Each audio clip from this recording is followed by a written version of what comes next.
is just basic biology. Hi, how you doing? Welcome to Advanced Biology from a biologist. You see that thing? So we're going to go over some facts together, but first off, happy Trans Day of Visibility, right? So, sex and gender, not the same thing. You probably heard that before, right? It's because it's true, because biology actually has nothing to say about gender. You would have to look towards sociologists, anthropologists, or gender scientists for that.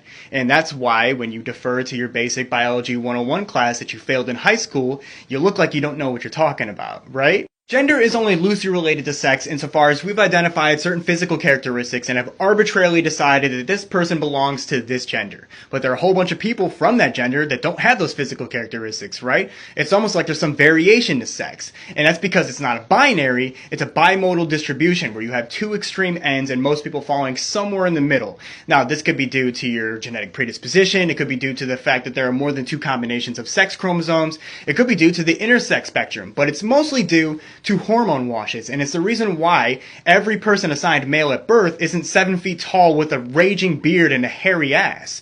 In fact, there is more variation within a sex than there is between male and female. And by the way, you could be intersex. You could go your whole life being intersex and never know it. And the reason to that is because when you're born, nobody tests you. The doctor just decides what you look like and assigns you a sex. And then society then assigns you a gender that is traditionally associated with that sex. I really hate when people appeal to nature when they're trying to erase trans or gay people, because when you actually study the animal kingdom, the concepts of male and female cease to function as we understand them.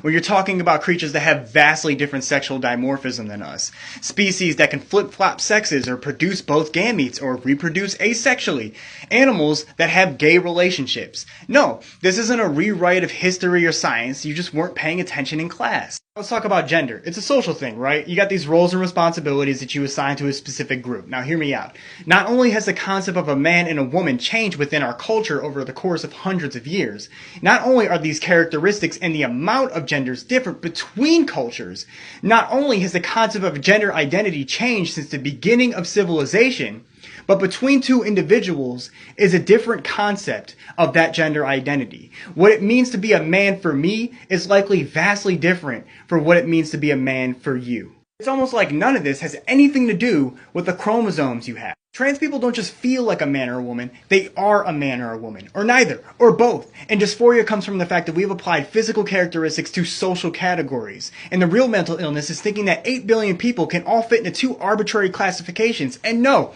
nobody's turning your kids trans. Nobody would have anything to transition from if you didn't apply something to them that they don't identify with. Thanks for coming to my TED Talk.